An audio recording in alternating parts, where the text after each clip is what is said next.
Olá, pessoal. Bem-vindos ao Cérebro S.A. O episódio de hoje é a continuidade da trilogia Enxergando o Futuro.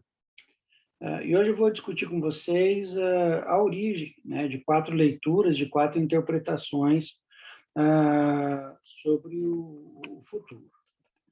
Bom, enquanto passado, né, eu apresentei aquela ideia das visões sobre o futuro, e hoje nós vamos olhar, né, qual que é a origem ou a gênese de onde saiu esse conceito do futuro. Mas a ideia, então, é como nós vimos, enxergando o futuro. Quem não viu o primeiro episódio ainda está convidado a ver, né, como uma base, como uma preparação.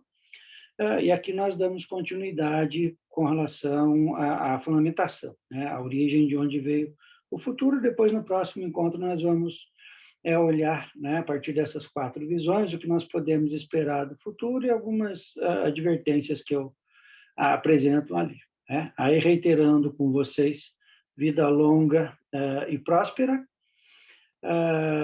Aí vocês encontraram, né? O desafio era encontrar qual era a origem desse sinal, né? Essa letra do alfabeto hebraico, que é o Shin, que vai dizer, né, que Deus está presente, e ela é uma bênção, né, uma profecia com relação a que você tenha um bom futuro. O que eu vou falar de hoje é sobre o long latec, que é uma expressão latina que quer dizer visando o futuro, que vai ser o nosso dístico para esses 2 próximos encontros. Bom, o objetivo de hoje é apresentar a futurologia como um estudo do futuro, a teleologia, como eu, né, retorno a advertir, não confundam com teologia, mas teleologia, né, que é o estudo do devir, alguns futurologistas, né, e as reflexões sobre o futuro. Então, na parte de hoje, nós vamos responder a essa pergunta, né? De onde veio o futuro e quais são os fundamentos da futurologia? Bom, o futuro ele já é anterior à ciência, desde que existia a humanidade, a consciência e o psiquismo humano, havia essa preocupação, né, do que viria a acontecer, naquela ideia, né, de uma sequência de eventos. E os primeiros não eram futurologistas ainda, mas as pessoas que previam o futuro eram os astrólogos, né, que olhavam o movimento e o posicionamento dos astros e conseguiam ver até a própria questão das fases da Lua. Então, já tinham um certo conhecimento, né, sobre a astrologia e astronomia, que ajudava as pessoas a entenderem, né, de que a Lua vinha com ciclos, então ali poderia ter essa ideia de previsão, né, de que daqui tantos dias a Lua aparece, daqui tantos dias a Lua vai ter uma outra fase. Então ali já conseguia-se ter uma previsão do que viria a acontecer. E um outro lado eram os deuses, né? Então tudo que acontecia ou queria acontecer era por uma determinação, um desígnio ou desejo divino. Isso vai desde os primórdios, né, de 5.000 antes de Cristo até 1500, como a gente tem todo aquele processo da história da Idade Média, da Renascença, por volta de 1400 e 1500, né, com todo o processo de renascimento e um conceito antropocêntrico que eu já vou mostrar para vocês, aparece a futurologia como ciência, né, o estudo do futuro. Depois, em 1800, com Darwin, aparece os teleologistas, que é aqueles que vão dizer assim, bom, olhando, né, a história dos eventos que aconteceram, o que podemos imaginar ou prever que poderá acontecer será por esse caminho, né? Então, a gente tem o futurismo, a futurologia, a teleologia e esse evolucionismo. Em 1800, com o surgimento da indústria, né, depois da Revolução Industrial e Revolução Científica, essa possibilidade de se prever ou imaginar algo que viria a acontecer, o efeito dessa nova tecnologia, com as indústrias e as invenções, a gente vê um avanço maior nessa futurologia. Em 1909, mais precisamente, aparece uma escola artística e literária italiana chamada Futurismo. E aí tem uma imagem, né, de um pintor, me deu branco agora o nome é Fortunato, né? Fortunato de Preti, e ele, aqui veja que aparece bem, né, uma comparação do tear, né, pré-industrial e a metalúrgica, como essa transição, né, do pensamento do passado para o futuro. E depois, em 1900, com a tecnologia, o grande avanço da ciência de ponta, a gente entende, né, como sendo futurista algo tecnológico, mas o futurismo é um pouco anterior a essa tecnologia, e a gente acaba confundindo um pouco, né, tecnologia e inovação com futurismo. Bom, esses futurólogos eram os sacerdotes, os videntes, ou chamados iluminados, pessoas que conseguiam ver, né, ou antever o futuro. Depois, né, lá por volta, depois de 1500, com o Renascimento, Revolução científica, Revolução Industrial, começam a aparecer grandes nomes, e eu destaquei 2 nomes aqui. Primeiro, Mary Shelley, né, que ela fez uma obra de ficção, mas uma das grandes obras de ficção, que foi a ideia do monstro de Frankenstein, fazendo uma própria crítica, né, ao avanço da ciência. E depois Thomas Morris também, com a ideia de utopia, traz um outro conceito de futuro, e a gente vai olhar um pouco a diferença entre distopias e utopias. Então, muitos filósofos e cientistas faziam essa concepção mais modernas e mais fundamentada e científica do futuro do que aqueles sacerdotes que olhavam, né, na borra do café, nas vísceras dos animais. Então, eles usavam alguns artifícios, né, para justificar algumas previsões. Aí a futurologia mais moderna começa a olhar de que o encadeamento histórico, então, de uma maneira mais precisa. E depois, acho que uma grande contribuição que nós tivemos sobre esse processo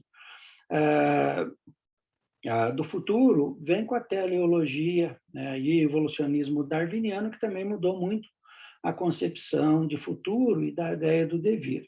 E depois, né, os futuristas e os inovadores, né, aquelas pessoas que tinham uma outra concepção. Bom, então vou mostrar para vocês 4 concepções de futuros possíveis. Aquela visão determinista, que é aquela mais antiga dos sacerdotes e dos videntes, uma visão enativa ou não determinista, uma visão mista, né, que é uma integração dessas duas concepções, e uma visão que eu chamo de metafuturista, né, a ideia de devir. Então, em português, a gente usa muito o termo futuro, mas eu usei 4 termos em inglês aqui, que ajuda a ver melhor, né? Fate, a ideia de destino, é o que vai acontecer. Future, né, aquilo que vai acontecer. Destiny, aquilo que está determinado, que é destinado. E singularity, algo que é bem aquilo o inusitado. Então, vamos olhar esses 4 visões de uma maneira mais detalhada. Então, a primeira visão determinista, que é aquela visão naturalista, teocêntrica, que vai dizer que eram os deuses, né, ou Deus cristã, que determinava o que ia acontecer. Então, a partir da ideia, né, de sistema fechado, a coisa é dessa maneira, é assim que vai acontecer. Um grande exemplo disso foi José do Egito, né, aquela história das 7 vacas magras e 7 vacas gordas, ao contrário, 7 vacas gordas e 7 vacas magras, que era o sonho do faraó. Ele queria saber o que isso quer dizer, né? Qual é o sinal disso para o futuro. E o José do Egito foi lá, né, representando um Deus onisciente que sabe tudo o que vai acontecer, e o papel desses videntes, né, que trazem esse papel. Isso, né, alguns anos antes cerca de 3 a 4 mil anos antes de Cristo. Depois, por volta de 400 antes de Cristo, os gregos, né, toda a arqueologia e a mitologia grega trazendo a ideia justificando o que acontece.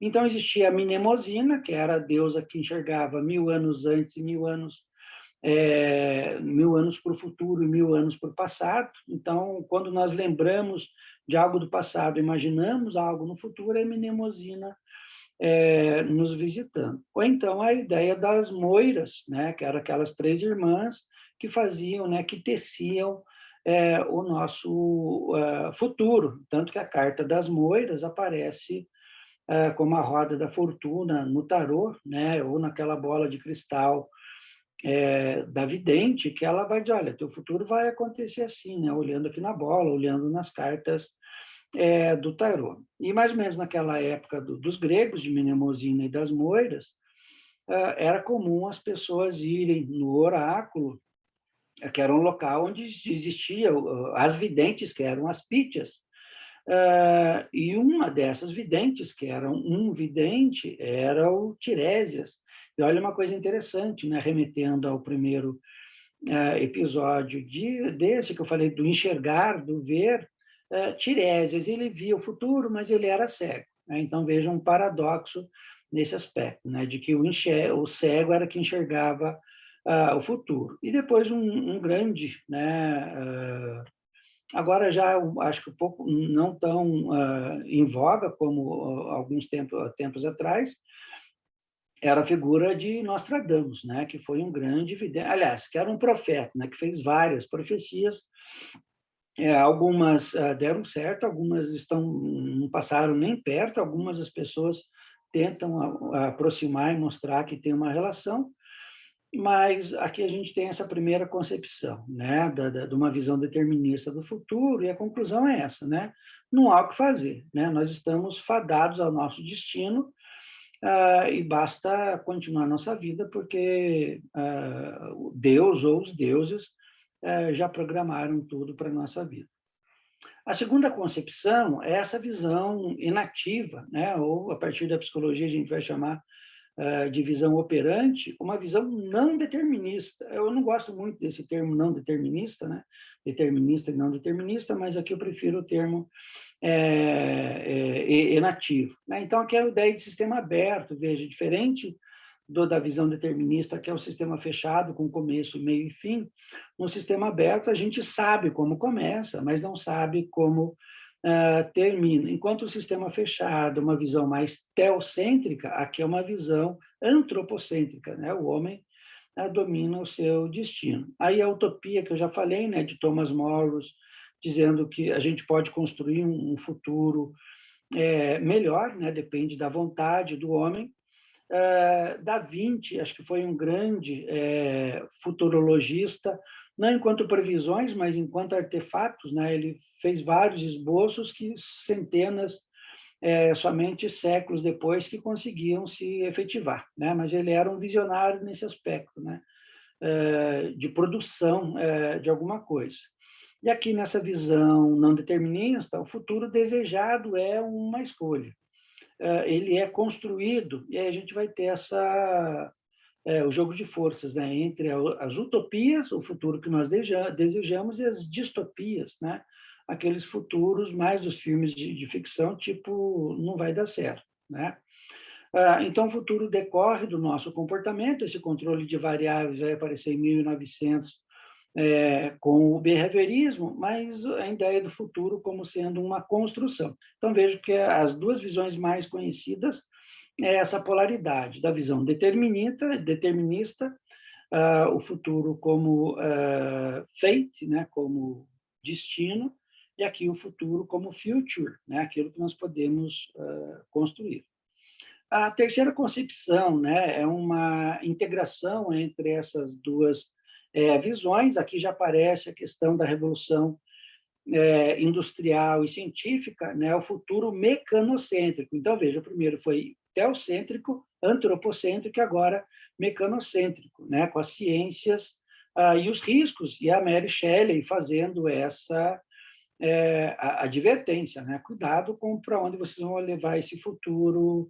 Aí Darwin, em 1900, traz essa concepção evolucionista, então nós podemos evoluir para um determinado futuro, ou seja, há um destino para onde se chegar, né? E esse destino ele é télico, né? Aonde vamos chegar. E aqui a ideia de que nós não podemos construir, mas podemos controlar o nosso conteúdo, e a ideia das tecnologias e inovações, essa tentativa de controle, né? Como é que nós fazemos enfrentamento? Bom, se nós sabemos que vai ter um terremoto, a gente não pode evitar o terremoto, mas como é que a gente evita os danos do terremoto? Vai ter uma seca grande, então como é que a gente faz para evitar isso? E aqui a ideia de futuro é que ele é um contínuo, né? Algo, o nosso passado, o nosso presente e o nosso futuro eles estão relacionados, e ele é resultado das escolhas que nós fizemos no passado ou que fazemos no presente, ou das boas escolhas que nós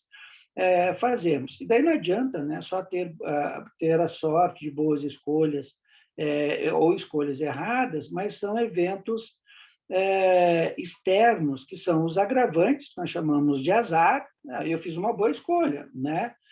Desse bairro para morar, mas ninguém imaginou que lá ia ter uma inundação. Eu tive azar de perder minha casa, tive que morar numa casa. Mas lá valorizou bastante, então esse é um atenuante, né? Então, azar e sorte, essa combinação de fatores externos que favorecem ou não favorecem o nosso futuro.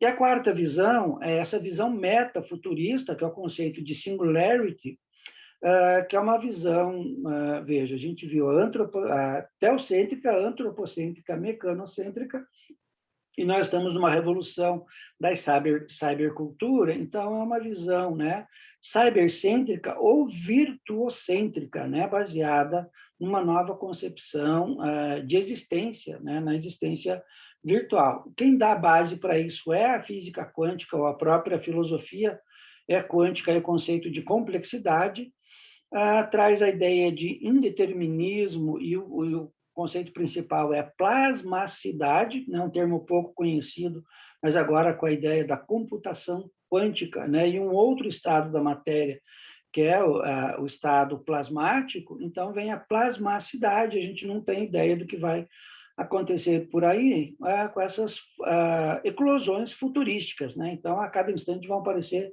novas possibilidades de existência, e aqui eu resgato um filósofo antigo, o William Wittgenstein, que dizia tudo que é pensado é possível. E a singularity vai um pouco nesse caminho, né? Então, veja, Wittgenstein ele não quis ser um profeta, mas ele sempre falou enquanto possibilidade, né, das coisas existirem a partir do pensamento. E o que a gente está vendo agora é um pouco se materializar, né, essa percepção que ele teve. Não chegou a ser, né, uma adivinhação, mas uma percepção. E eu trouxe aqui, né, 3 exemplos, né, o clássico Matrix, que vai mostrar isso, o clássico, mais recentemente, o Black Mirror, e o Love, Death and Robots, que também, né, são alegorias desse slide, né, desse processo do singularity. E o que vai ser o futuro? Sabe de nada, inocente, né? Não temos ideia do que vai ser isso. Mas uma coisa eu posso dizer, que cada instante, a cada efeito, cada ação que nós fazemos no presente vai ter uma consequência no futuro. Bem naquele princípio lá do princípio borboleta, né, que vocês já devem conhecer, né, ou quem ainda não conhece, eu recomendo fazer a investigação sobre isso. Bom, finalizando essa parte, então, eu mostrei para vocês 4 caminhos para o futuro, e a pergunta, né, é se essa fala mudou o teu futuro, e aí no próximo encontro a gente vai pensar isso, né, qual caminho nós vamos seguir. Então, eu espero que tenha contribuído na tua compreensão do que vai ser o futuro. Muito bem-vindo mais uma vez ao canal, e em breve a gente está apresentando a terceira concepção. Tudo de bom para vocês, até breve.